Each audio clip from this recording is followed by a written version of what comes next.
wherever you are in the world, and welcome to this What's Cooking series of data and driven and digital agriculture. And this series, we invite thought leaders, innovators, and decision makers, and bank staff, and the people who are working in the data driven digital agriculture field to really present their innovations, solutions to the broader development community. And I think we have been having a very good response to this series. This is the 55th webinar in this series. And it is also available on our digital agriculture website, What's Cooking website, and Open Learning Campus site. And you will see the link pretty soon on the screen, and please go there and look at all the other 54 webinars, which are all posted there, recordings, presentations. You will find that's a very good source of information and knowledge on this topic. Today, we are very delighted to have a very kind of one of the most promising and innovative solutions and agtech startup company which has emerged from India. But it has emerged from India, but it has a footprint now in many countries already, across many value chains, and it has a full stack solution for the whole agriculture and food system. And we are very delighted to have Kunal, who is the co-founder and chief operating officer of CropIn, and Arjun Goyal, who is also a director with CropIn of development programs. Both of them have joined us to present their solution.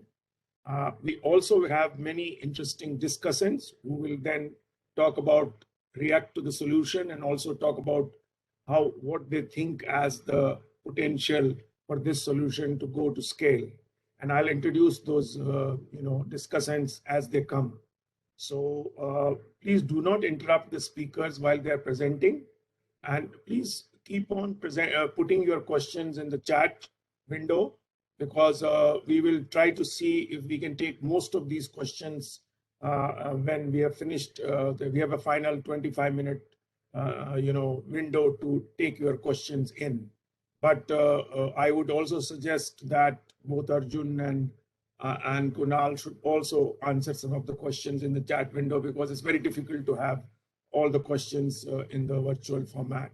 And so I would request you to start putting your questions as they come to your mind, and put them in the chat as well.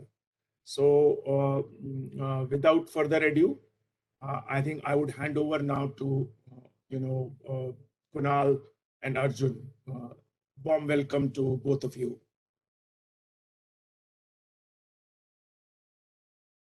Thank you so much, Parmesh. Hi, everyone. Good morning, good afternoon, good evening. This is Kunal here. I'm the co-founder and the chief operating officer at CropIn, as already introduced. And along with me joining today is Arjun Goyal, who leads our global development programs in helping organizations and governments and development sectors to understand the use of technology. So as a part of today's discussion, we have been allocated around 35 minutes for our presentation. We would take you through some of the journey of CropIn, what we have seen in the last 11 years, talk you through some of the platforms that we have, use cases, and the customer success stories that we have seen. Overall, the objective would be in terms of how could we really bring this platform at a larger scale, make it adopted, a solution which can be adopted across the ecosystem, and you can leverage that as a SaaS-based platform to build in and enable your programs at a global scale. With that, I would start off with our presentation.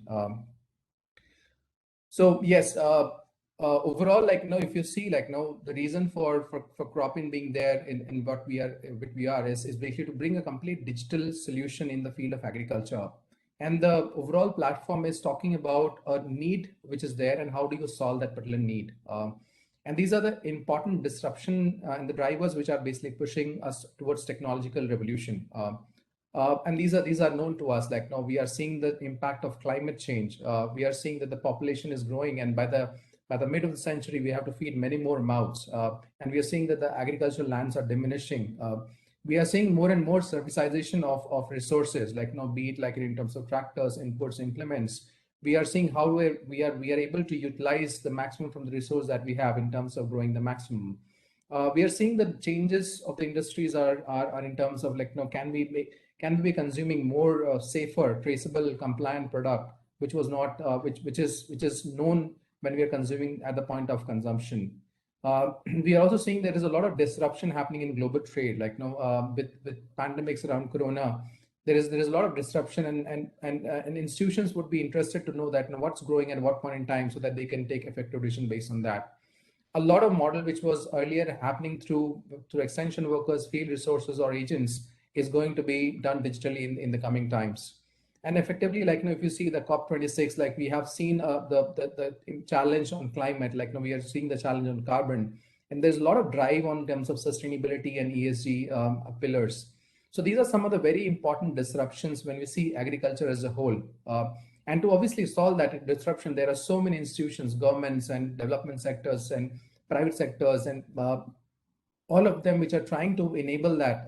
And we're seeing a massive investment happening in this particular sector, a sector which is actually seeing trillions of dollars of investment in terms of how can we transform that, how we can make it sustainable so that the future could be secured for all of us. And with this massive investment and the need that is there, we realize that the solution which could be scaled across to really improve and impact the lives of 580 million farmers as we see today, and which will be growing in the future, could be all done when we have a digital and a technology-based solution to reach to every single farm and help them impact their livelihoods. And that is what we are trying to build in, is basically a technology solution which can help you in terms of engaging with all of the stakeholders. So what is CropIn basically? Like, we define ourselves as a leading deep tech company to help countries, enterprises, as well as the growers, like, to leverage technology and innovation to solve the complex challenges in agriculture for today and tomorrow. So this is our approach. Like, we are a full stack organization, and when we say full stack, which means that we are solving the problem of the entire ecosystem through a digital platform. We are enabling our ecosystem play, which means that we do not just want to be a single player, a technology service provider, but we are more like an ag stack. An ag stack definition is where we bring in our technology components and the capabilities, and then we enable the ecosystem, like, governments to come and interact on that. Ecosystem players like startups, which are providing facilitation value added services, they can come and interact on that particular platform. And then we can enable the banks, the insurance, and the market players to come and interact and leverage the data which is there on our platform. And that is where we are talking about an ecosystem play, which could actually help the growers in a total form of engagement from all the stakeholders which are existing. Our learning also comes from our 11 years of investment in the sector.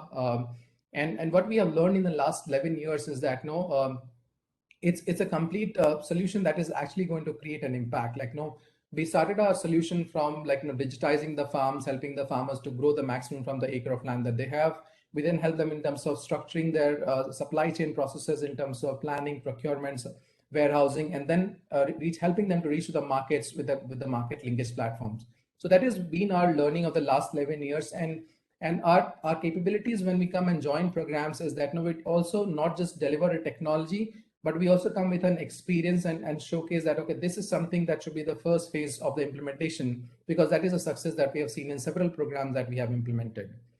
Our platforms have been effectively used across by governments, development sectors, agribusinesses, as well as agripreneurs and farmers all together.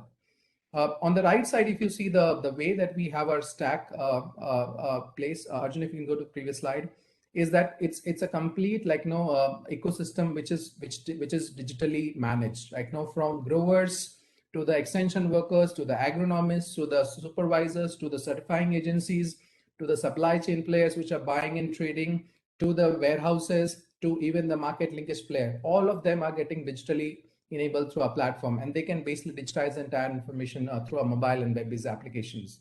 We also bring an intelligent layer. Like, we also understand that agriculture has to be much more predictive and prescriptive, and there is a lot of role of data to play in agriculture to understand and make insights which could be used by decision makers to effectively engage in their own operations. And that is where our role of satellite to monitor very large areas, the role of weather, and the role of ground data becomes very effective. And that is where is the full stack approach that we bring to help you digitize the entire process, but also triangulate your data between your information system to the satellite data and the other third-party data to understand that what could be the best decision for you to take in your own programs. We are a business which was founded in 2010, but now we have grown across and we have offices to support our programs not only in India but also in other developing parts of the world as well. Very happy to share that our initiative has been supported by investors which are also development focused, which includes the Bill and Melinda Gates Investment Fund, the CDC, as well as the ABC World Asia, apart from a lot of other investors which have joined our initiative. Next. Yeah, this is our impact. This is the global value that we are deriving through our platform. So it's being used across, our different services are being used across to impact on a daily basis close to 7 million farmers, which are actively using and getting benefited through our platform. We have more than 16 million acres, which records several set of informations, from knowing the crops they are growing, from the location of the plots that they have, from the practices they are following. So all of this information is existing in our platform. Our platform also supports multi-languages, we are there in 56 countries. So all of the technical capabilities of language configuration, multi-country operations is all handled through our platform. We also have a customer base of close to 250 different customers and programs which are currently being implemented, and they are using our platform end to end. Some of our customers have used our program for the last 10 years. And they have been a repeat customer for us, and they are every single season they are adding more and more data to help them to analyze the historical data and to take much more predictive decisions in the future. As the platform approach, we also understand that the platform has to be crop agnostic. So any crop across could be configured on our platform, and right now we are supporting close to 488 crops which have already been configured through our partners with more than 10,000 plus varieties that is there. So as a result of this entire play of data and the regional presence that we have been able to generate close to 0.3 billion hectares of overall data, which could be computed. And that is where in the future slides, we'll talk about how this data is going to be effectively used by the same set of businesses which are partners to help them in terms of effective decision making. Our Africa story is very prominent. As a business, we started off from India. The next destination that we went to was Africa, because there is a very close synergy between what is there as a work that's happening in India, and the innovation could be easily carried forward to Africa. And we are seeing a massive uptake of our technology. A lot of partners have supported us in terms of leveraging the technology in terms of bringing transformation. The likes of the largest programs in Africa, including the AGRA, to the development sector programs with the ATA, with the governments from Mozambique, from Ethiopia, to even the programs which is run by development sector like the Mercy Corps or the IFCs. We have seen a lot of this support coming from this particular sector. We have also seen a lot of participation coming from the private sector, which are using this platform for their own enablement for their farmers, help them grow better, make export quality product, and then export from Africa to other developing countries, including Europe and the US. This is the overall play of our platform and our services. And if you see, what are our core strengths and our capabilities in the differentiation? So we divide our solution into two parts of our implementation.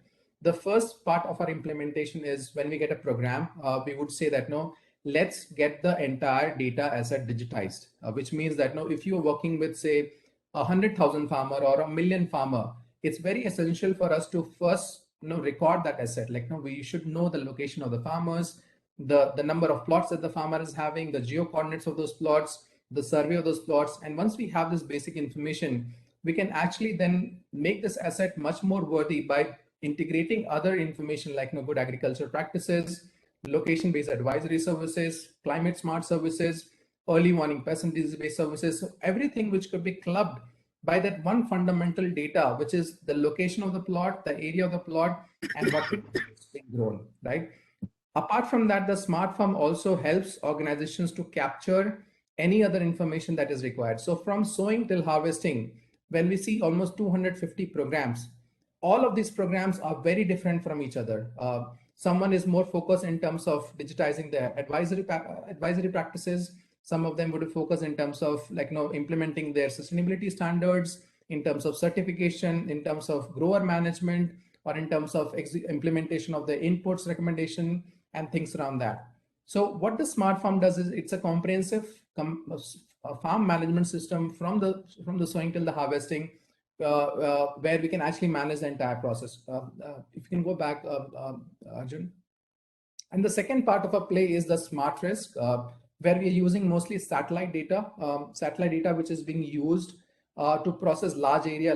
We process entire country, countries like Nigeria, countries like India, where we can predict the crops which are grown, the stage of the crop, the stress of the crop, and the yield of that particular crop.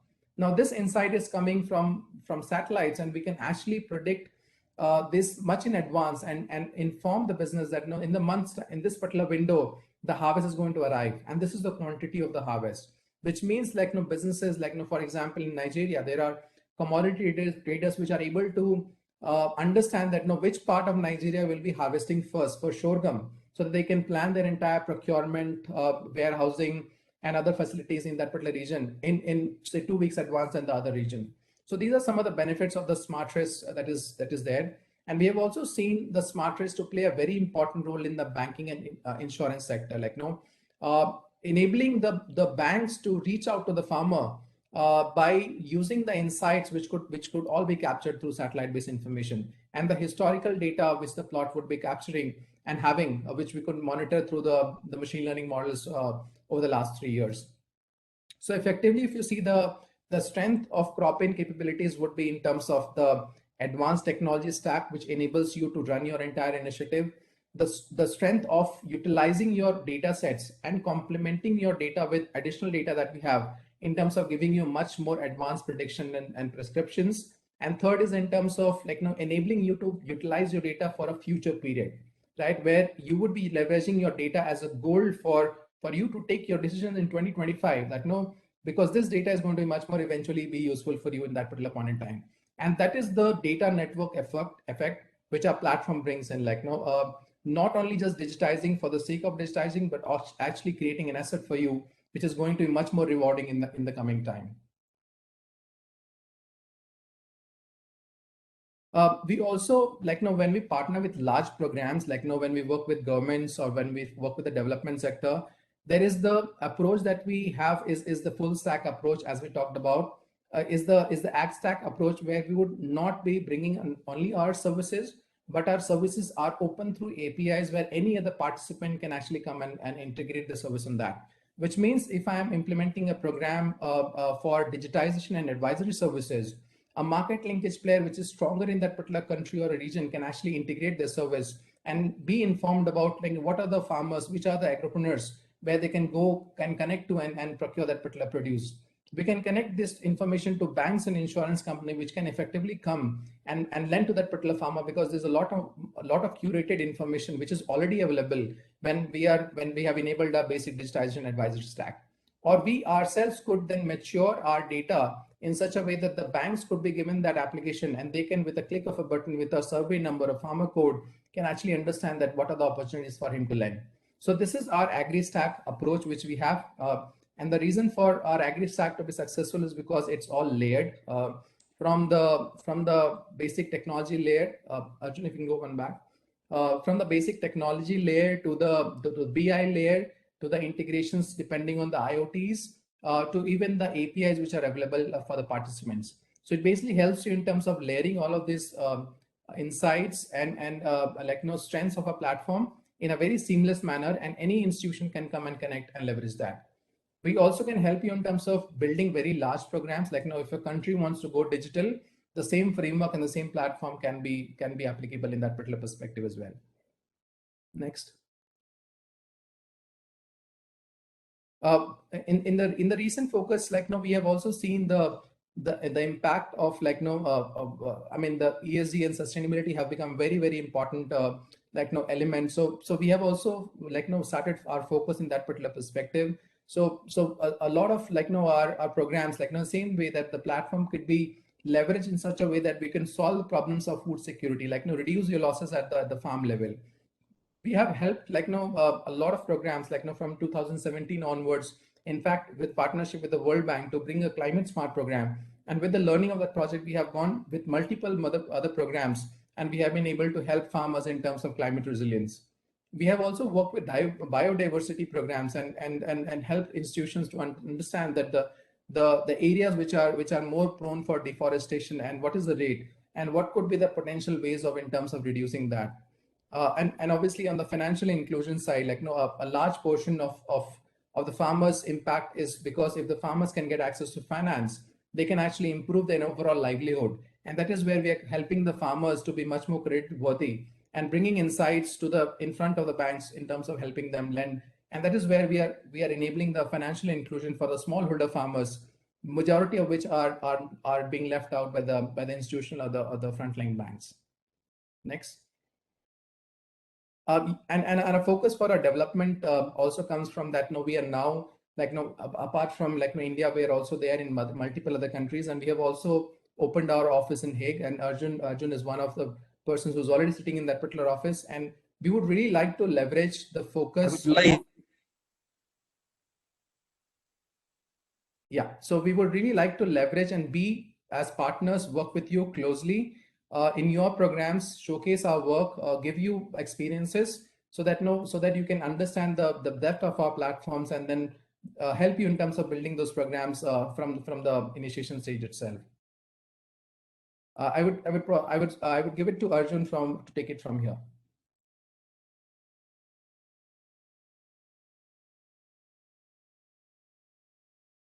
Arjun, you're on mute. Yeah, thank you very much, Kunal. And thank you, Parmesh, Vivek, the entire World Bank team. We are very pleased to be part of this webinar. What's Cooking?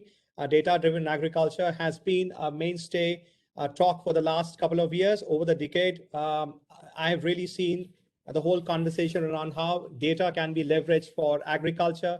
And in focus, what CropIn brings is the focus on smallholder farmers, in the development sector. So before I begin my presentation, I would like to take you through a video which kind of shows our impact in the development sector and in general in the agriculture sector. CropIn's cutting-edge technology has positively impacted more than 2.1 million farmers globally, with over 6.1 million acres successfully digitized by CropIn's tech. By leveraging the power of artificial intelligence and real-time satellite imagery, CropIn's platform has provided farmers with accurate output prediction and sent alerts of possible risks due to weather change, disease, or infestation. CropIn's solution has been successful in monitoring and tracing 388 crops and 9,400 crop varieties across numerous value chains in the sector. With a global presence in over 52 plus countries, CropIn boasts of a 98% client retention rate with a growing client list and high customer satisfaction rate. Our customer service experts work tirelessly to identify problems specific to the clients, offering them only the solutions they need. With over 225 clients across the world, with a 92% adaptability rate, CropIn's vast array of solutions have been utilized for specific issues unique to each geography and terrain, enabling them to recalibrate a single platform to monitor and track their farm's data.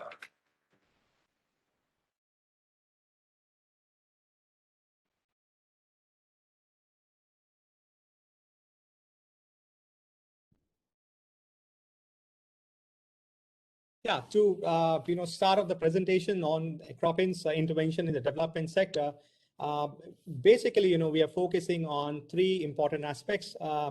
What can be the granularity of the data that can be captured for usability of our end users, which happens to be the smallholder farmers.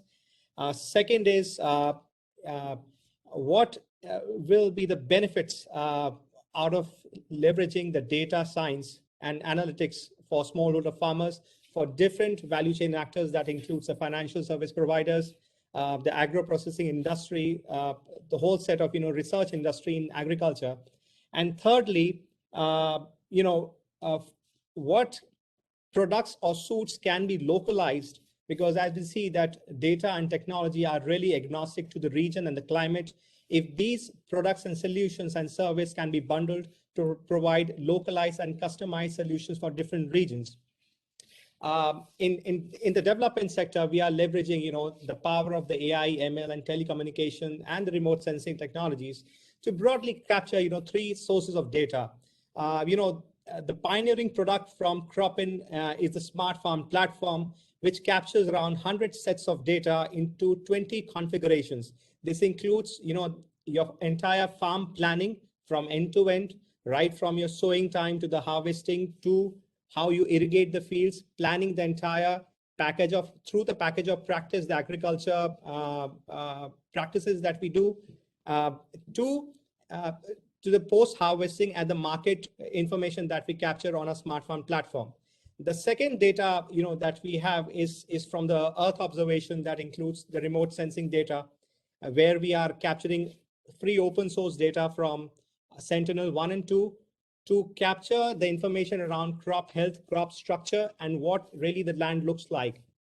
And the third set of data that we capture, is that we have a partnership with IBM, and then we also look towards various other sources of climate and weather data, and we broadly call this as the weather data with us. Now, each three sets of data that we use, that is the farm data, the in-situ data, the Earth observation data, and the climate data, they are used to actually complement the development programs that we make and also co-validate the information and the analysis that we do. I'll give you an example of it. For example, one credit line for the farmers can be on the index insurance. Now, if you go to index insurance, the trigger values are automated by the weather stations. Not necessarily that rainfall or flood can be one of the reasons for the farmers to have a crop damage, but the reasons can be also pests and diseases which can infect the fields. So you see that through our Smart Farm platform, which captures the crop stage, and through the remote sensing technology, where we capture the area photograph or the crop health data and the crop stage data is integrated to form an analysis that farmers are really infected by the pests and disease, not as much as the rainfall. Broadly, in our development sector, we have 4 pillars, and in all, the last 2 pillars can be clubbed together. So 3 pillars. The first one is the programs that we make on digitalization of the farm management and sustainability. This helps the foundations, the multilateral institutions to really have a full view, visibility, planning, and control of monitoring of the farm and the farm assets, issue advisories around agronomy, weather, insurance, other financial services to the farmers, and provide the package of practice that can be built with the help of research institutions. This really helps you to increase reduce the wages on the farms and also increase your productivity on farms depending on what the end client user need is. So the major focus of our program remains to be smallholder farmers, where we do in-depth and consultative engagements with the farmers to really know that if they are trying to adapt to the climate change or whether they are trying to adapt to different other pests and disease, or they're looking for help around finances, or they are looking forward to increase their productivity. The second pillar that we have, where we are making use of a smart risk platform and remote sensing technology, is access to finance, where we are providing services of credit lines like the insurance and the bank and the loans to the smallholder farmers. Here we are generating something called as the agri-worthiness reports and in-season monitoring reports. Apart from it, as I told you, integrating 3 sets of data together for co-validation and complementary sets of data sets. The third pillar that we have, is access to markets, which includes traceability elements. We have a solution called Root Trace, which helps you to identify the data sets right from the start. This pillar broadly also covers the programs around food security and nutrition security and health. We are working across many regions in Africa and India, where along with the help of governments, we are able to identify the right amount of nutrition that needs to go and implement those value chains as digital value chains for our partners.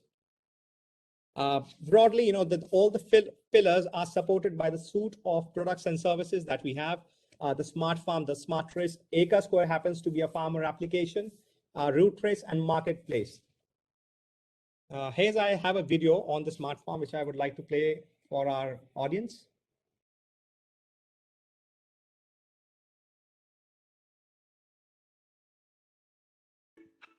Running any farming operation is a many-in-one task. There's so much to keep track of, and paper, pen records, and other regular tools just aren't cutting it anymore, especially if your agribusiness spans across multiple countries and needs a scalable and highly secured cloud infrastructure. CropIn is here to make farming easy. You can use our platform to supervise your field staff, collect accurate ground data, schedule daily tasks, manage farm activities, and much more. Looking for weather and satellite-based advisory? We help agribusinesses to stay on top of changing conditions and farmers to adopt climate-smart package of practices which reduces production costs and improve efficiency. For the management team, we provide access to customized on-farm reports, ability to provide real-time guidance on field requests, and measure staff performances. Be on top of your entire crop production cycle, monitor health and accurate yield estimations to make sure you are ready for sustainable and climate-resilient farming. CropIn provides a one-stop platform for the entire agri-value chain to help increase efficiency, scale productivity, and strengthen sustainability. Our impact footprint speaks of our reach, benefiting 2.1 million farmers globally, 5.5 million acres of farmland digitized, partnered with 207 clients in 46 countries, 384 crops, and 3,600 plus crop varieties. Think ag tech, think CropIn. Contact us at marketing@cropin.com for a free demo. Yeah, pardon us for the numbers because the numbers are on a regular tick, which changes very often. So this was a smart farm platform, which captures really the minuscule granular data from the farm. And yeah, that's the way we start our development program story on the ground. Yeah, Kunal, would you like to just highlight more about the smart farm platform? Yeah, so we would go run through a little quickly now. So as we discussed, we will skip some of the portions that we already covered up. Go back, Arjun. So yeah, this is the smart farm platform. It's like a stack, as you said, so it helps you in terms of completely digitizing your field operations. So if you see the smaller map over there, that's the region where your farmers are clustered, and you can go deep dive and you can see the location of the farmers. And then once you go to a particular farm, you can see the overall information of that particular farm. We help you in terms of grower management and engagement. Once you have digitized, as we mentioned earlier, the set of advisory services, which is a knowledge base created in partnership with the local research institutions, gets triggered automatically when the right time for the particular farmer comes. Which means if the farmer has sown in the month of on 1st of December, and there is a scheduled trigger to happen on the 5th of December for a certain practice to be followed, then the farmer gets an advisory.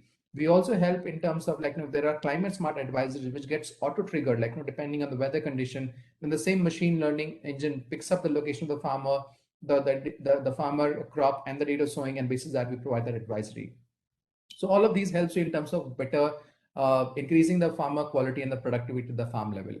The interfaces that we have is very simple. We have almost 100,000 plus users which are using our application on a day-to-day basis. It's a smart farm application which again gets configured into different user segments, from extension workers to field executives to agripreneurs to distributors and all of them. And you can configure every single information the way that you want in this particular application. Next. For example, if you want to manage your agronomy, first thing that you do is you set up your organization, you set up your roles, and you set up your users in that. That is when after that you set up your crops and your projects. Some projects within your organization could be climate focused. Some of them could be in terms of women empowerment. Some of them could be in terms of productivity.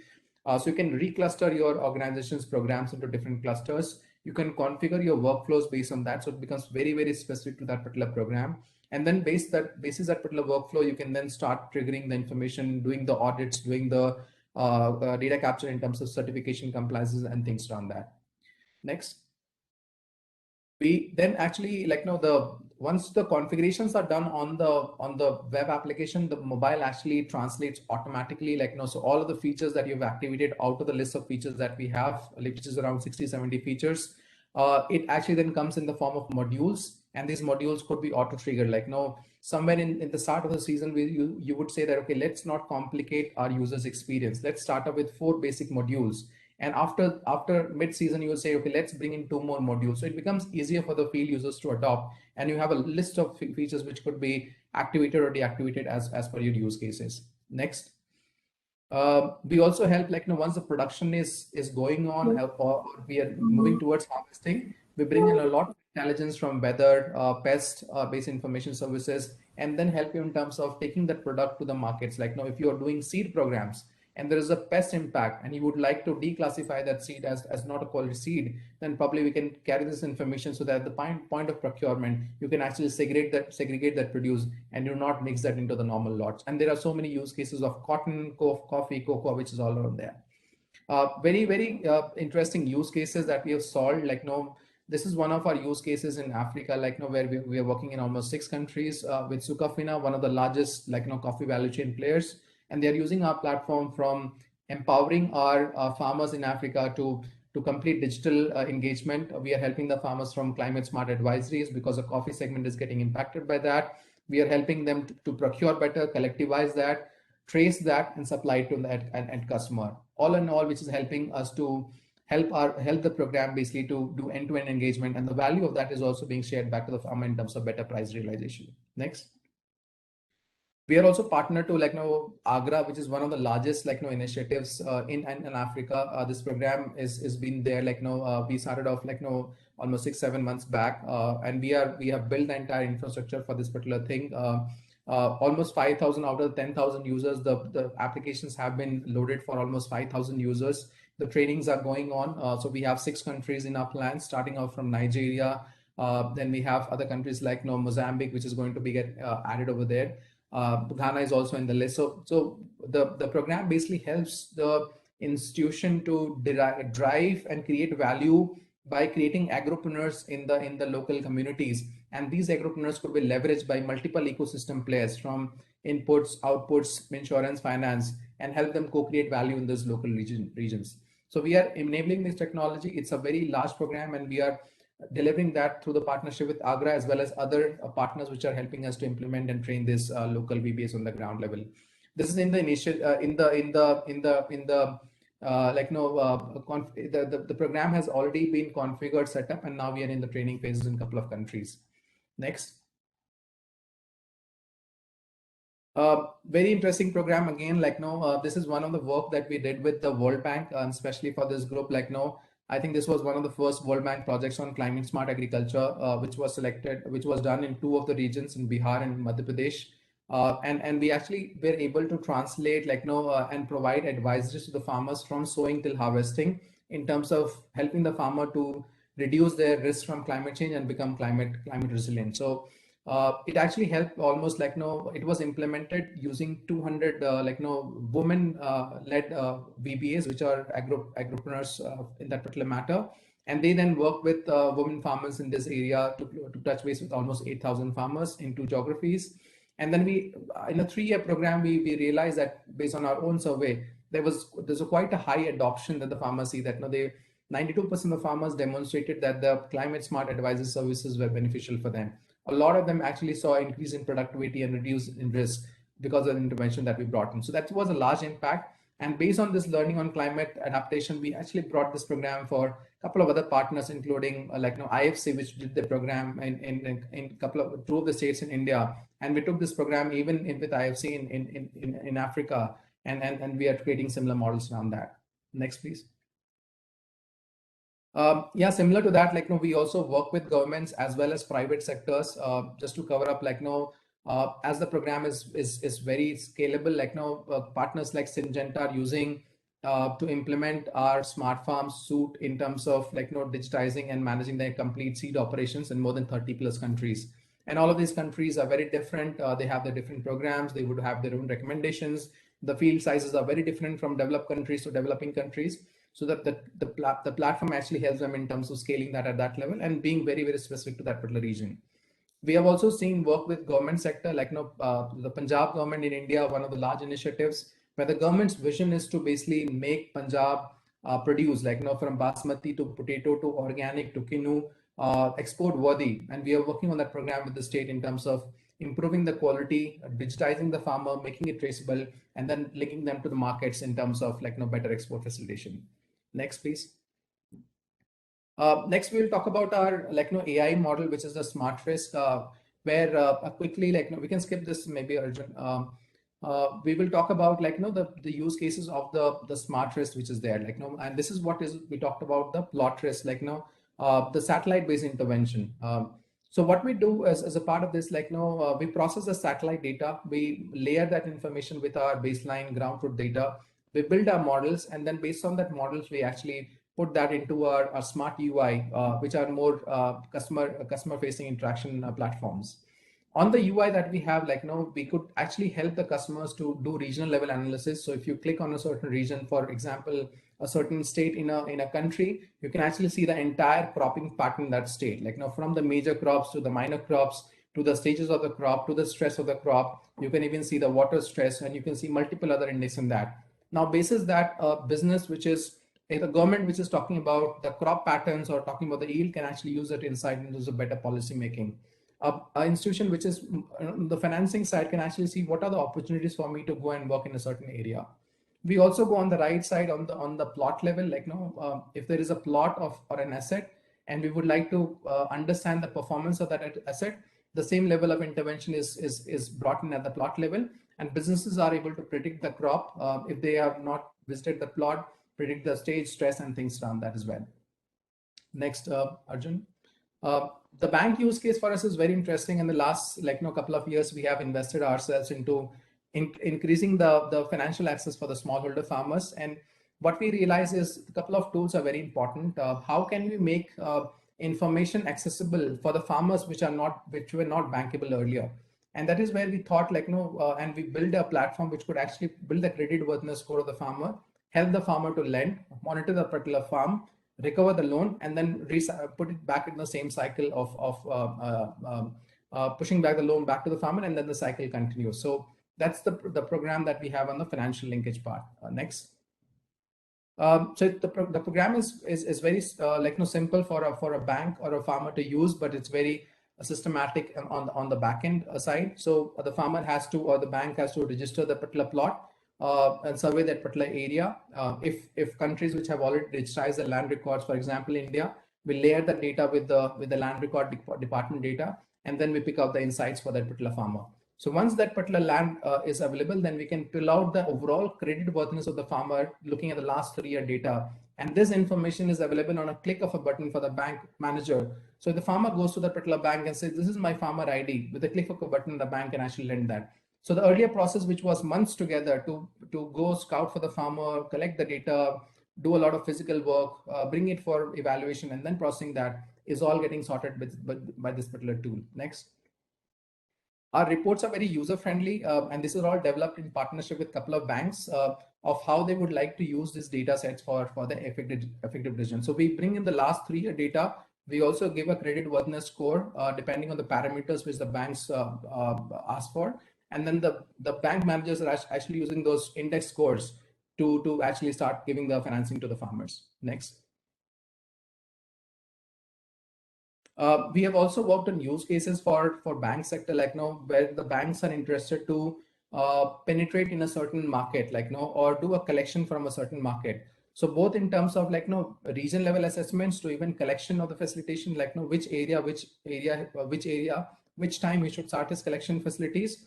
The platform actually can give you a lot of insights in terms of collection priority 1, 2, 3, 4, and you can actually start your collection operations based on that. So this actually helps you in terms of much more effective management of your finance and a much stronger recovery, which means that much stronger financing in the next season.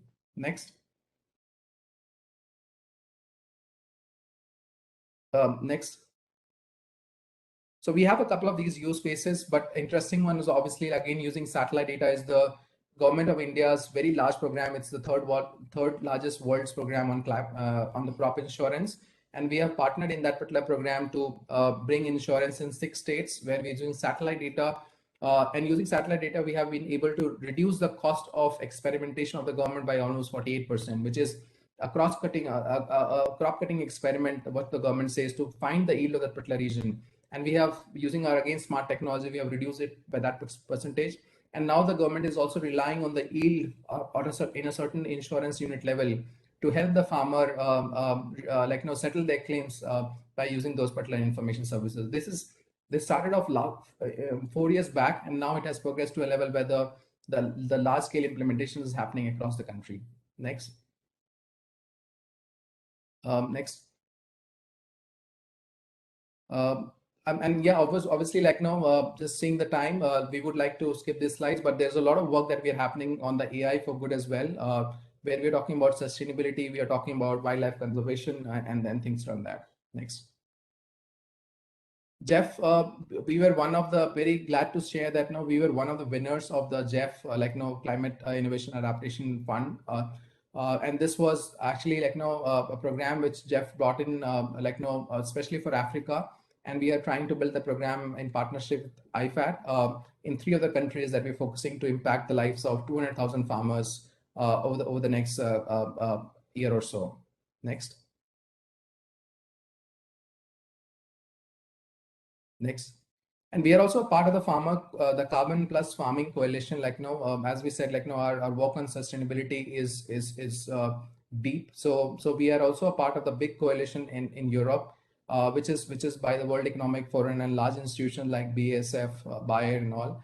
And we are helping this coalition through technology, how we can help the European farmer to become carbon neutral, how we can help them to adopt regenerative practices, identify the roadblocks that the farmers are having, that why they would find a challenge in that, and then find effective ways of how we can help them in terms of mitigating those challenges and helping them adopt those climate smart practices, which eventually in the next 10 years could make carbon neutral, the farming in Europe carbon neutral by 2030. Next. And yeah, obviously, a couple of large programs again on social good that we have brought in with multiple other partners that you could see, a lot of them from development sector, government, as well as private sector businesses. This is one interesting insight, what we have seen as a feedback. I think this is very important for people who are bringing digital programs, is that what is the value that the customers see from the program. And what we have seen realize is most of our partners see that data as an asset is a very, very clear outcome that they see, that they are able to leverage data in terms of effective business decision making. They are seeing data as an asset for them to even plan their future operations based on that. And the rest of the things are about field team efficiencies. We're talking about effectiveness in the supply chain, better farmer engagement, better impact to the business and process, and then the 3 pillars of reducing the cost, revenue, and the risk part. And yeah, on the social part, we have seen a lot of impact. Again, farmers have been impacted. We have advised almost 4 million farmers through different methodologies of SMS, IVRS applications. And we have seen that adoption, farmers have really seen a benefit of the services that we have brought in. In one of the programs, we have seen 95%, 94% farmers seeing the value of the advisories that are sent to them. They would like to continue the same set of advisories when this was more of a government programs. And overall, over a period of 2-3 years, we have seen that the farmers' impact in terms of increasing in yield, reduction in the losses happens when the digital program starts getting adopted by the farmer. And eventually we see after 2-3 seasons, if the benefits are there, the farmers start adopting. And in the 3rd season, we are able to see this impact coming at the farmer level. To summarize, at the end, we are a strong team. Our commitment is to bring transformational technology solutions in the agriculture space. We have built that for the last 11 years, so we'll keep building that. And we are also supported by a lot of partners, both from the development sector as well as the institutions which are focused in terms of creating that impact as investors in our business. So thank you so much. I think pretty much summarizes our work. And this is our last slide. Our work, hard work has given us recognition, and we'd like to continue our efforts in this particular direction. Thank you so much, Parmesh. Over to you. Thanks a lot, Kunal and Arjun. Very, very good presentation. I know it's very difficult to encompass all your work in a short period, but you've done a great job there. And I think you can see the kinds of questions which we have started getting already from the audience. So it has triggered more questions, which was obvious that, and I would urge you to keep answering those questions while discuss and speak. And I will take a sprinkling of those questions at the end and cluster them and then ask you for a response at the end. We are running a little bit 5 minutes behind time, not very too much. So I would request the next set of discussants to be brief. I had earlier said 7 minutes, so if you can do 5 minutes, it might be better. But I would leave you guys to take a call. And so I want to introduce the first discussant now. And I would also request the audience to keep on putting your questions, because what we do is that we curate this chat, and later on, Kunal and Arjun will answer these questions, and we will send you their responses as part of the recording as well. This is what we do differently. We don't let the questions die down as part of what you will get. You will get responses to your questions at the end itself, which if they cannot respond now, they will respond later. So now I would like to invite Preeti Kumar, our senior economist, and who is the first user of CropIn in the bank when people didn't know about CropIn. So I'm very glad that I asked Preeti to join in, because she's kind of leads this work in the bank. She's also our first mover on the climate adaptation and mitigation in agriculture. She has led a number of programs with Jeff and the bank, and she's also now initiating a new program for results on watershed management, a multi-state program, which really will use data quite significantly to do that. So over to you, Preeti. Please take 5 to 7 minutes so that we can have as much discussion as possible. Right, thank you, Parmesh. Thank you to you and Vivek for inviting me today. And that was a very fascinating presentation, Kunal and Arjun. And great to be seeing you guys talking about your work. Many congratulations. I think from your very sort of comprehensive presentation, it's very obvious that you have kind of grown as an institution by leaps and bounds, a global presence, a range of very sophisticated applications, and you're not working, you've moved to working at scale. Congratulations as well on that Jeff Challenge, being an awardee of that. Life comes full circle in some way. You started in India with a Jeff financed project, opened the eyes of the World Bank to digital solutions. And then finally, of course, you're moving to better and different places for greater work.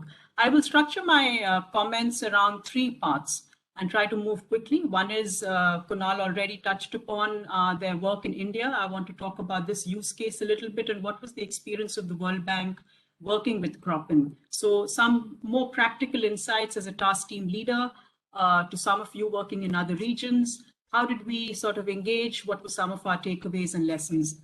I would then move more broadly into the India work program on agriculture is a huge one. We have a $3 billion support to Government of India. What are the types of things we are doing in the digital agriculture space? And finally, more kind of forward-looking, what is coming out in India in terms of the policy setting that Government of India is laying out on digital agriculture, and what does it mean for future opportunities ahead, both in the public and private space. So this was a project, as Kunal said, this was a Jeff financed project. I would say it was a large-scale proof of concept of about $12 million of support to Government of India. And the first time the Government of India partnered with CropIn on weather-based crop advisories to farmers. Their smart farm platform that both Kunal and Arjun spoke about was in fact the platform that basically provided advisories to close to 8,000 to 10,000 farmers, mostly women farmers. And there were 4 types of solutions that went to them. One was, you have heard of package of practices. These package of practices could be on crops, soil nutrient management, water management, and what have you. Weather forecasts, what is it going to look like in terms of rainfall, temperature in the near term, 48 hours, 7 days, 7 to 15 days, even long-term seasonal forecasts. Then based on weather forecasts, you give crop advisories on how farmers should be scheduling operations. When do you do irrigation? Or don't, spray pesticides right now because you're going to get a rainfall in the next 24 hours, that kind of stuff. And fourthly, curative advisories based on questions or alerts raised by farmers, primarily around pest and disease outbreaks. So these were the types of the range of sort of solutions that CropIn pushed through their smart farm platform. These were, I believe, localized. We worked very intensively for about 3.5 years with them. The key design features, their resolution was at about 9 kilometer by 9 kilometer. Very important to know the resolution at which these forecasts are provided. CropIn's strength lies in collating very automatically, an automatic collation of all this data on agronomy, crop phenology, weather forecast but they had to get very detailed information on the farmer plot in, data for all these 8,000 farmers, and that in itself took about a year and a half. They also have these back-end agronomists or agricultural experts that help to translate all this information into easy to understand advisories, and they push it through their apps. We also had a cadre of frontline community resource professionals, very important. The rubber hits the road at that point, where farmers, lead farmers, progressive farmers have to understand this, have to know how to use the smartphone and the smart app, and then have to go around the farms convincing other farmers to make behavioral changes on their farm, adoption of practices. So all of that was done, and CropIn did some very good training also of our district and block professionals. The intervention was very useful. The endorsement by farmers was high, 90% were very satisfied. Some of the concurrent monitoring systems that we put in place also showed that farmers were adopting. It was not just a question. Sometimes, a lot of these ag-tech companies talk about, we pushed 1 lakh advisories within one season. Every farmer is getting 100 to 120 advisories. But pushing is the supply side. How much is the demand side? You have to put in place some monitoring systems on the farm to understand how much adoption is happening. And we came to know that farmers are benefiting in these following ways. For example, if you're giving a forecast of rain to a farmer, then he will avoid putting expensive irrigation ahead of those rains. Or if you're giving the pest attack kind of curative advisories, had very high take-up rates amongst farmers. Even the package of practices reminders to farmers were very useful to them. So those were types of things we found out through assessments and evaluations. In terms of takeaways, definitely something that should be used by all task team leaders in your projects if you can. Bring digital applications. Women farmers and farmers in general feel very greatly empowered by these digital solutions. Even we came to know that you have to have the frontline last mile connection. These community resource professionals play a very important role in fostering adoption. Cost effectiveness. How cost effective is it for a farmer to take on these services if you want to look at sustainability? So right now, because it was a pilot, the public sector, the government kind of covered the entire costs, and our estimates told us that it was roughly about $8 per farmer per season.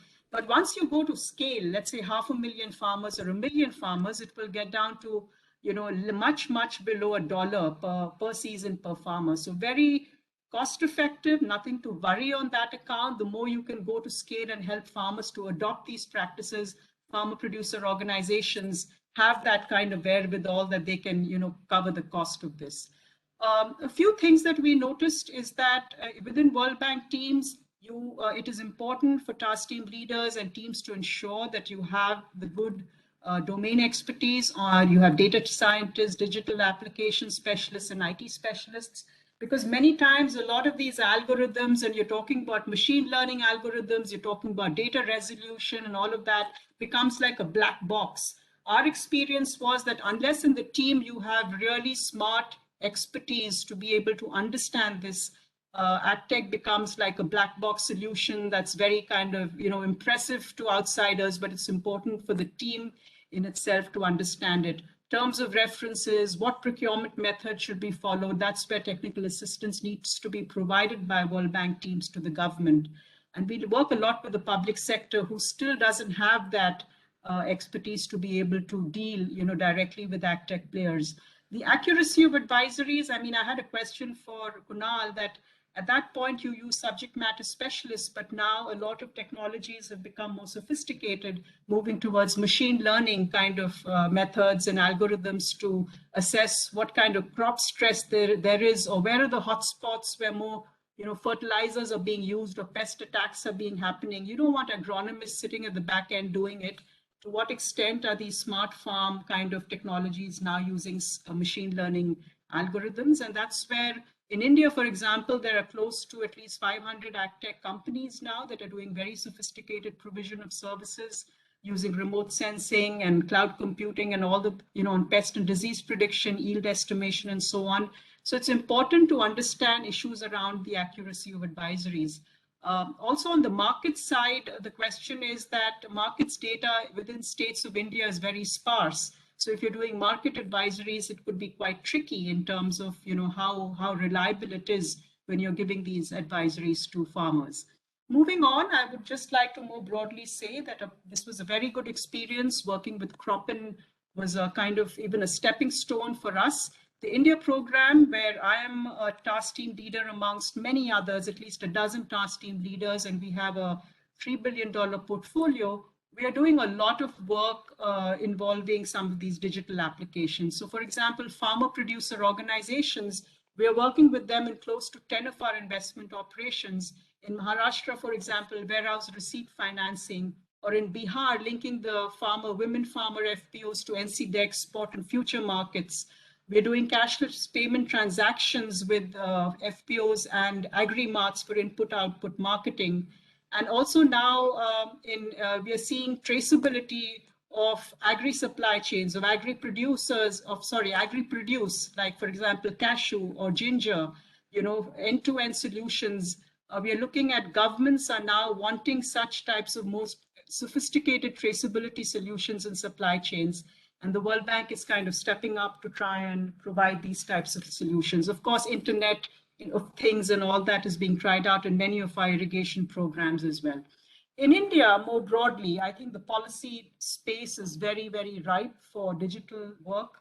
As part of the flagship policy that Government of India has on doubling farmer incomes, government is now boosting digital initiatives in a very big way in the agriculture sector.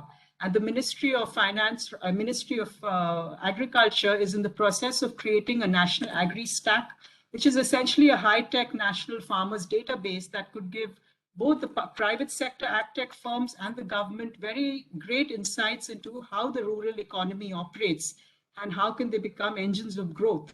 Now, India has about 140 farm land holdings, and the Government of India is creating a digital repository of all the farmer database.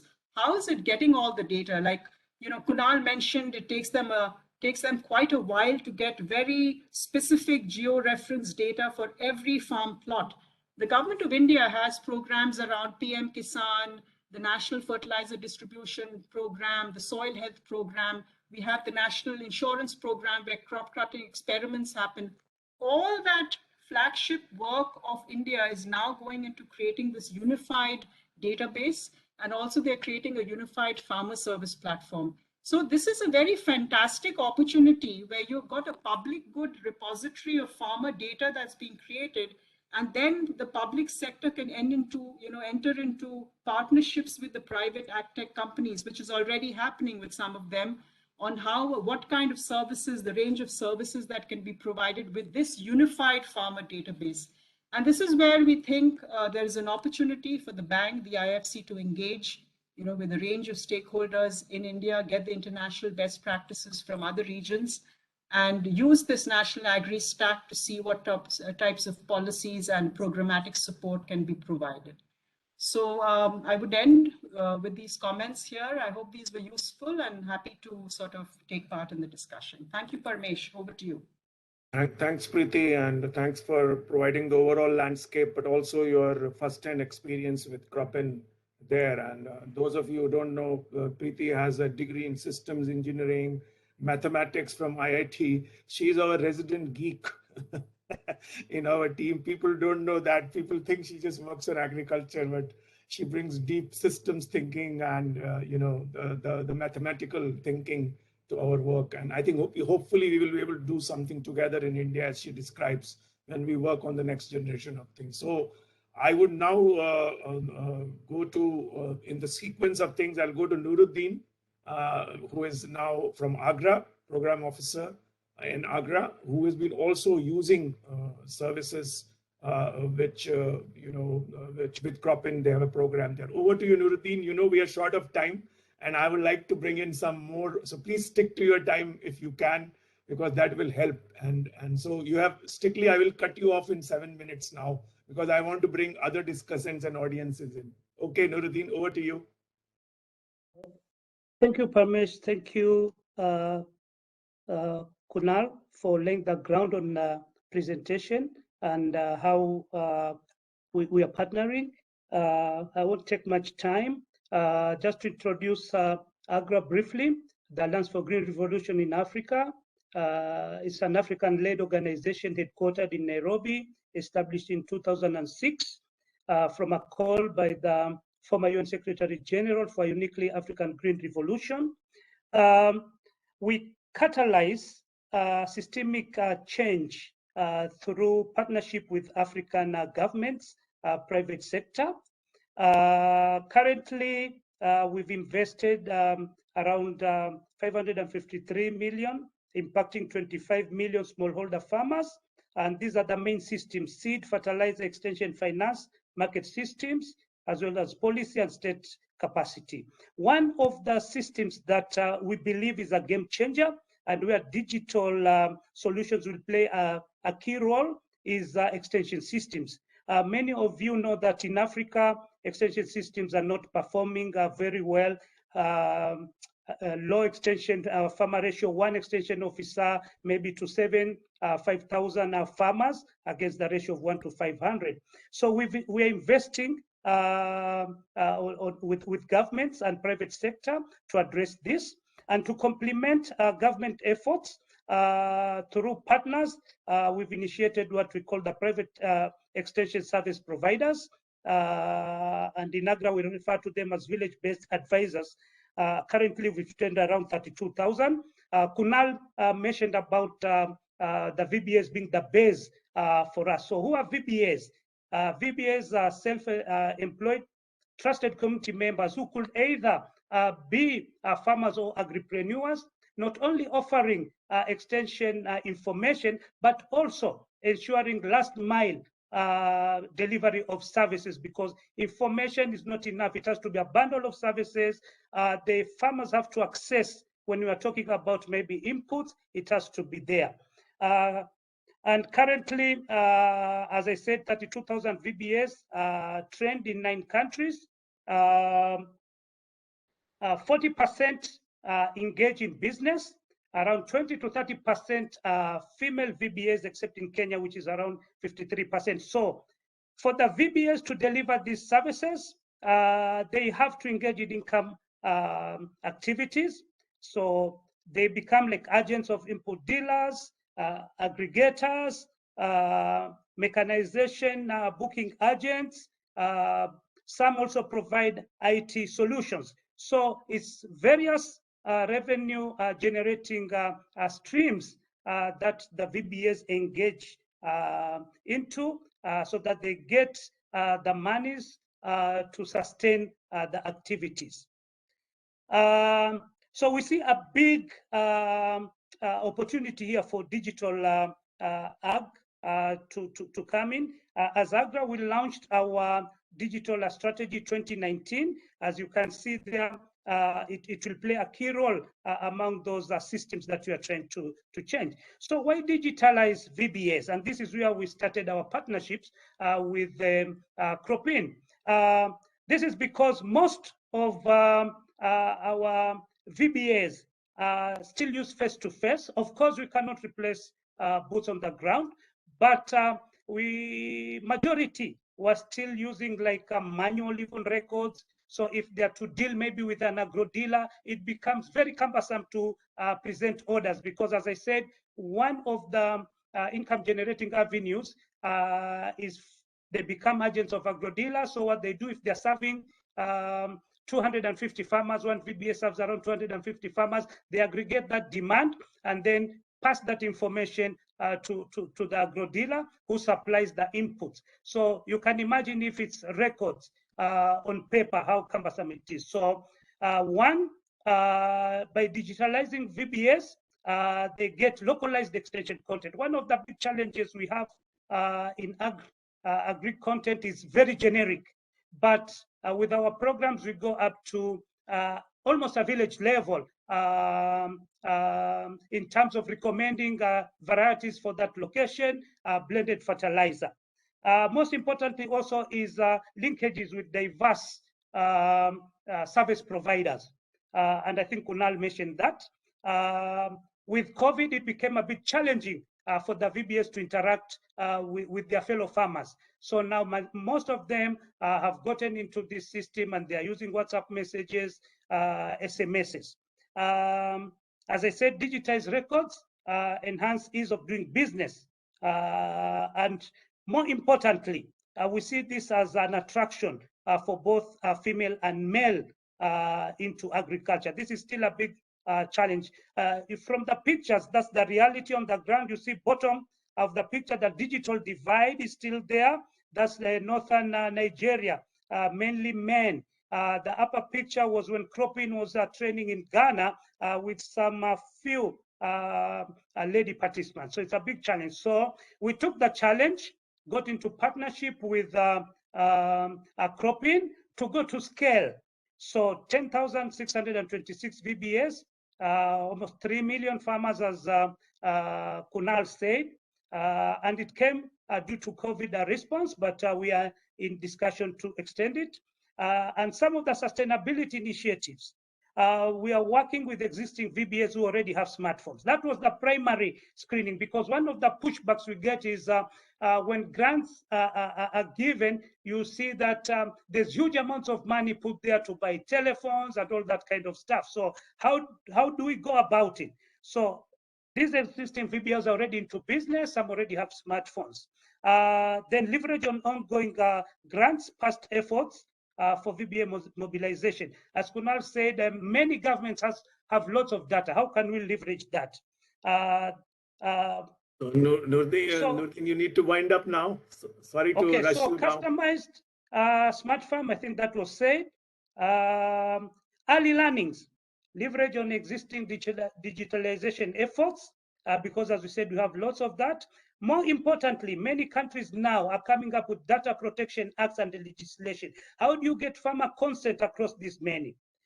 Gender gap, as I said, is still a reality, especially on digital literacy, skills and mentoring, effects and realities of the COVID pandemic. Some learning questions as we go ahead.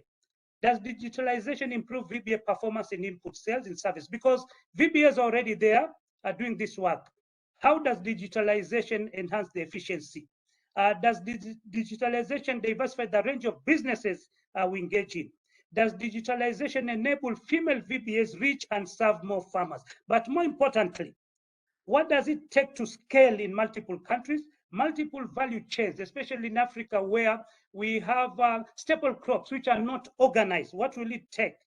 Data management, platform configuration, appropriate partners, policy environment, skill sets, capacity building, especially capacity building for female VBAs and female farmers is really critical. So thanks so much, Parmesh and Kunal, and we'll hope we engage more as we learn and share. Thank you so much. Thanks a lot, Nurdin, for describing this very innovative partnership with CropIn. And we would like to invite you and Nixon at some other stage to do a standalone webinar on what Agra is doing on digitization, because I think Agra is a very important partner when we work in Africa on this agenda. And I think we work with Agra in many respects, but I think I'm sorry to give you less time. Now, I will now shift to Katie Kennedy Freeman. Katie is our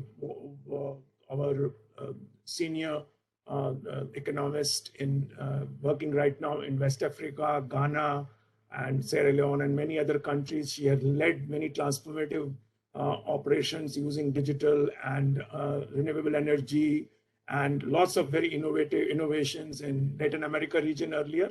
So over to you, Katie, and please, take as less time as you can, because I'm reaching the end of it, and I would like to still give chance for some audience questions to be taken in. Thank you. Over to you, Katie. Of course, thank you so much. Thank you for the really interesting presentation. It's wonderful to meet you.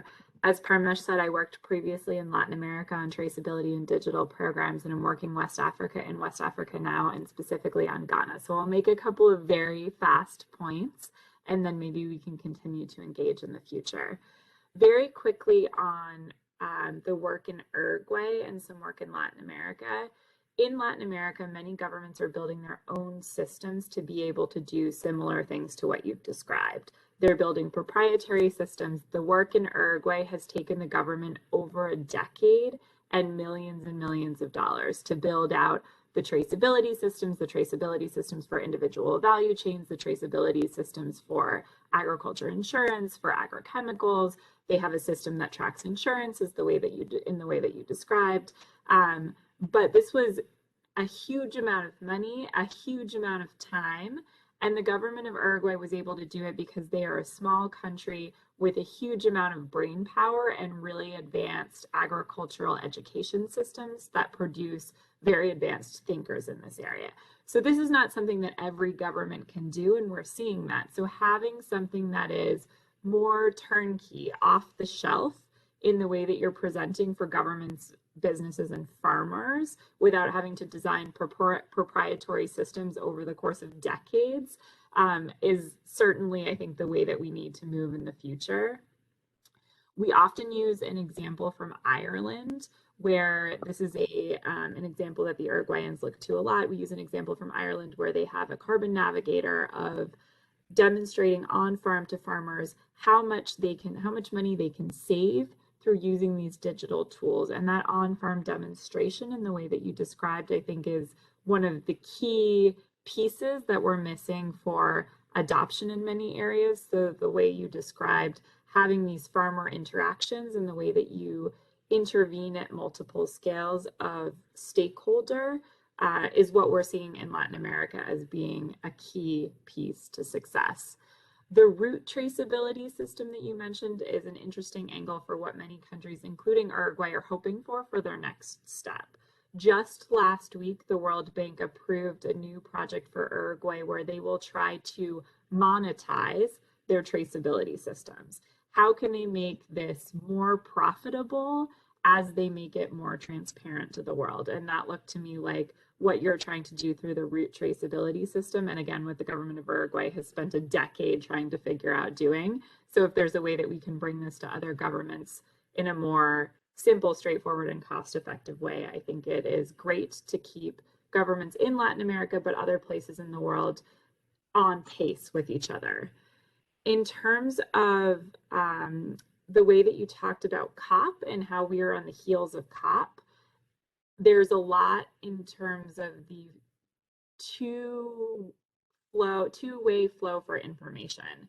We are also working with the World Economic Forum, as you mentioned, for the 100 Million Farmer Initiative, and there's a lot to be done for the work with the European Carbon Plus Farming Alliance and others to be able to capture information about what's going on, not just to provide it one way to farmers, agribusinesses, et cetera, but also to be able to capture it.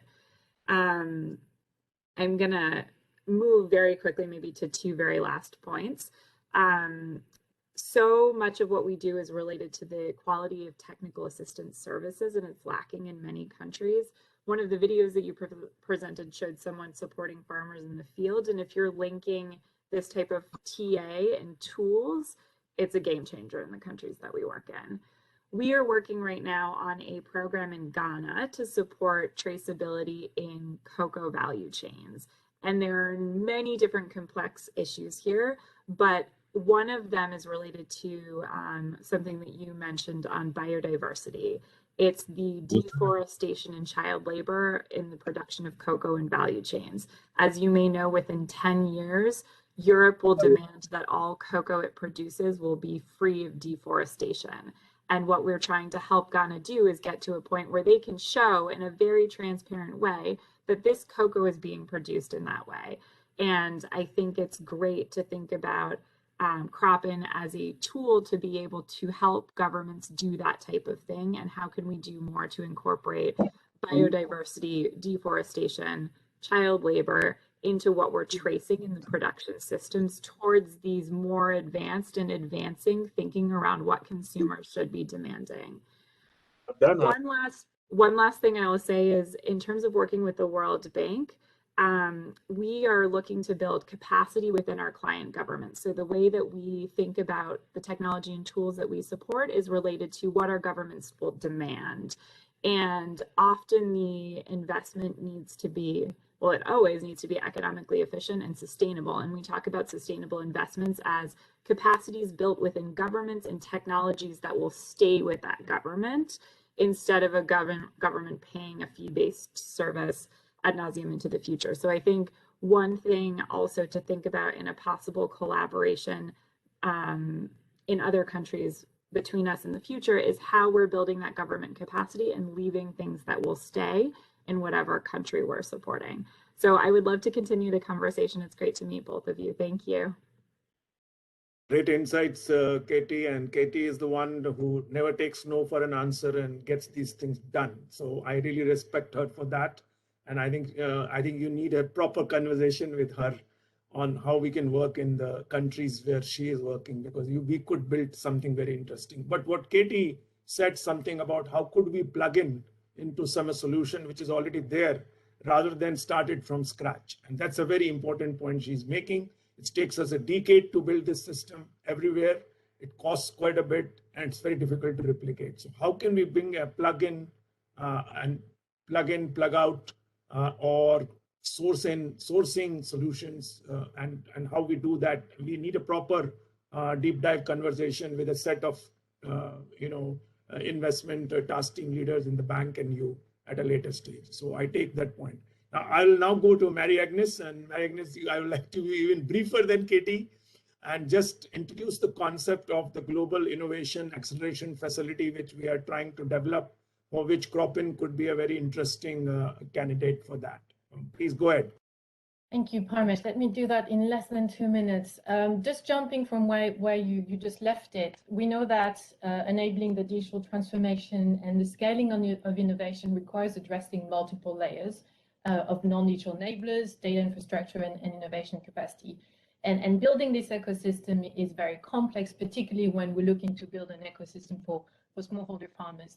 And so interestingly, whereas in the digital agriculture space, there's a lot of dynamism, there's a lot of innovation going on, many initiatives, they're all very scattered at the moment.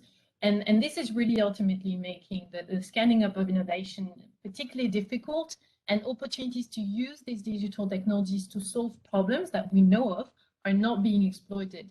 And this is included by us. You know, you've had some examples where it's being used, but there are still many projects which are not using these kind of digital technologies.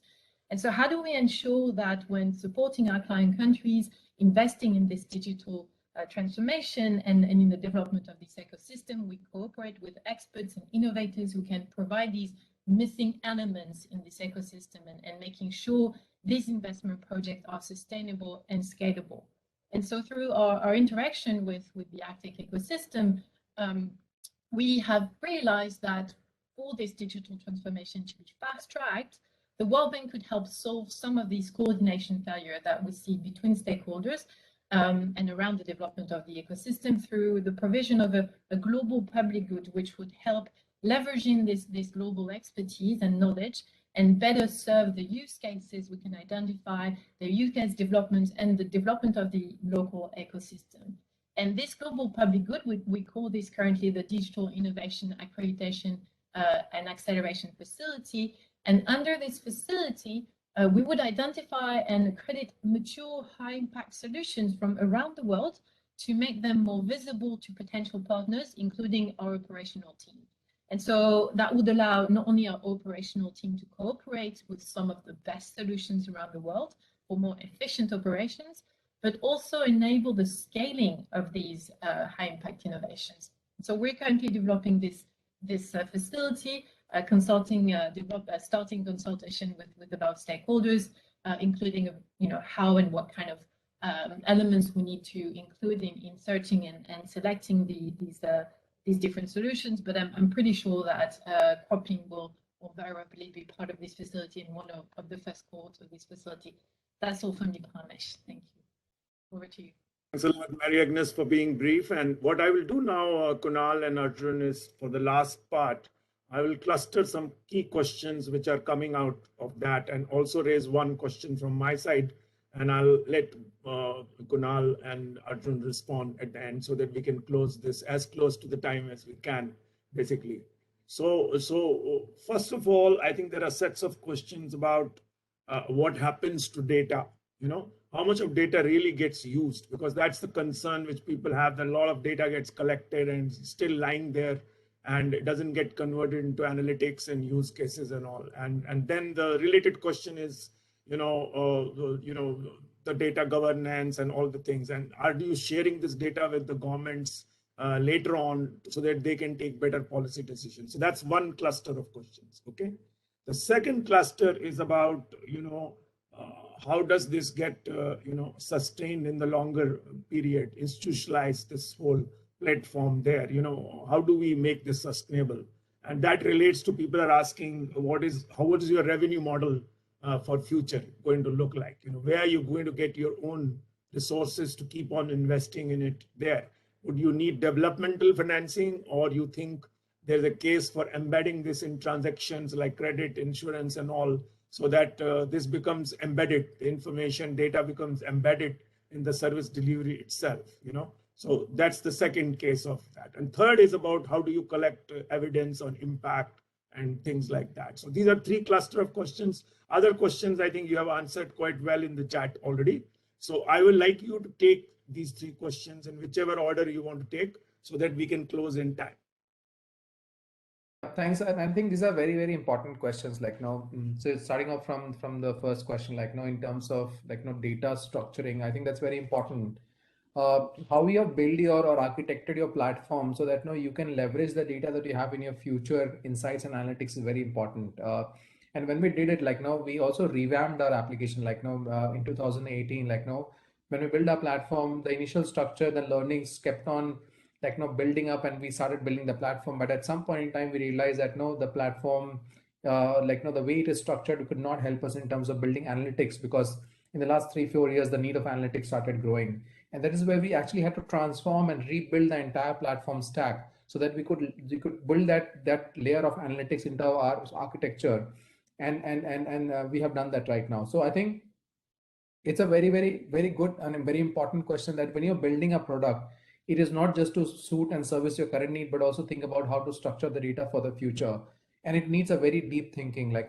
We tried it, but we had to build another application to actually make that particular structure work. So that's very fundamental. And in our current platform, the V2 version that we have is able to help the customer to leverage their last 5, 6, 10 years data and help them in terms of better decision making. Some examples is for customers like McCain, when they are growing or selecting the new growers in their current season, they are able to see that which varieties are better produced at which location by which growers, so that they can create a much better planning and distribution of the seed, right package practices implementation, and increasing the productivity from the same set of growers. So the analytics is going to play a very important role over there. The second thing is about the security of the data, and who does the data belong to. So primarily the data belongs to our customers. All of the 250 customers that are using our platform, the ownership of the entire data is of the customer. We have a complete stack. So our job is to basically give you the technology stack. Our job is also to give you all other anonymized data which is available, and you can bring in your data. We can massage the data and give you the outputs based on that. That is the complete strength that we have. The data that we use from the platform is some of the anonymized data. For example, a certain coordinate is there and we know about the crop and the pest in that particular crop. Then we would also benchmark that pest, say a pest in a certain cocoa farm, to a global model and say that what could be the model which can help us to predict that in advance and help that particular farmer. So if you just rely on the data coming from your program, it will be very less, because the machine learning cannot use that minimum data set to give you a higher accuracy. So that is where we globalize our learning of our models, and then we translate through our transfer learning process to bring that higher accuracy into your own program. I think that's the benefit of data that is there. But we never use the private or the personal data of any farmer, any of the engagement beyond the program, that will matter. The second question is a very important question, is in terms of the sustainability. And what we have seen in some of our programs is that it depends on the region, it depends on the segments, it depends on the crop where the program is being implemented. over a period, the theoretical model of sustainability is that the value chain partners would come and sustain that model, which means if we can digitize and structure that information, the participants of financial inclusion, the participants of input suppliers, the participants of market engaged players can interact on the data platform, and we can probably take out a certain portion from there and sustain that model. We can also think about a model where data and insights could be used as a model of revenue generation. But I think that's still in the making right now. A couple of areas, a couple of programs, we have seen that sustainability going up from 0 to 20%, and then 80% being financed by the partners. And eventually we would see that particular program taking the full phase. But I think that's still in the making right now to give a clear answer based on the experiences that we have had. The third thing is in terms of the evaluation of our impact. I think we are also very sensitive to we do our own analytics, we do our own evaluations, we send our customer surveys, and we also send our farmer surveys, and basis that we do our analysis, so that we also improve our product and services in every single sprints that we release over a 3 months period. But what we also do is we also partner, even our investors, the Bill and Melinda Gates Investment Fund has partnered with, say, 60 Decibel. That's a third party institution, and we have also partnered with the Washington University, and then they run the program to see that what is the impact of our services to the end customer, which is the farmer. So we have seen that those insights comes out to be very, very positive for creating those impact, and these numbers that we are showcasing is based on those results. In fact, the World Bank project also that we did was done through a third-party evaluation, and the reports, as Preeti was also sharing, is quite positive. Yeah. If I can, Parmesh, for the audience, I can add, on the first and the third part, really, data collection and assimilation and, the whole spatial aggregation of data becomes a challenge in the development programs on a very large scale, where you have to deal with numbers like 200,000 or 500,000 farmers, and farmer fatigue is really a problem. But one has to identify the end result and keep the end result in mind. So if we are really looking to increase the farmer yield, the whole strategy of data collection has to be towards yield, estimation and increment, and leave the other parts of results. Similarly, if we want to increase the farmers' incomes, then the whole data collection strategy has to be maneuvered in the right direction. What normally happens in development programs is there are too many sets of results to be achieved. And that's what we really put a caution to, that the end result has to be kept in focus. For example, in Jeff, it's really the climate adaptation. So we are working on climate sources data like the IBM and the Copernicus weather data, and to really get this bunch of good hyperlocal weather data and integrate into Smart Farm and issue advisories to the farmers.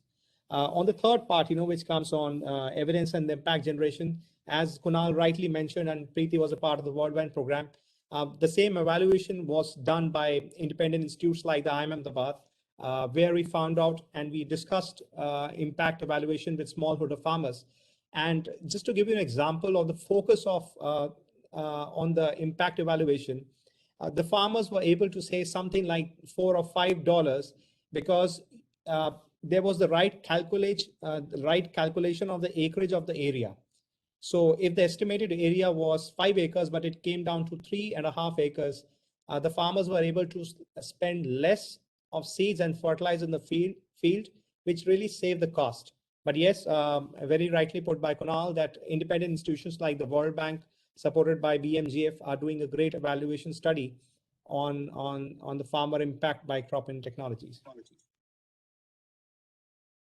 Very much. I think this has been a great webinar, which has led to very interesting ideas being shared by you. And I think we are a fairly good idea of what the CropIn brings. I think what we like about CropIn is that you are a platform and ecosystem player. You are a full stack player, because otherwise, if we do this transactionally, country by country, crop by crop, client by client, this will take 150 years for this transformation to take place. So I think we are trying to disrupt what is happening, and that's what is very attractive for us to be able to work with you. So I think what we will do is that We will do another deep dive conversation with selected teams which are very interested in working with a platform like yours. And then from that, we will also derive a more specific value proposition. For others, if you want to get in touch with CropIn, you can get in touch with them, because our purpose is not to do this platform only for the bank.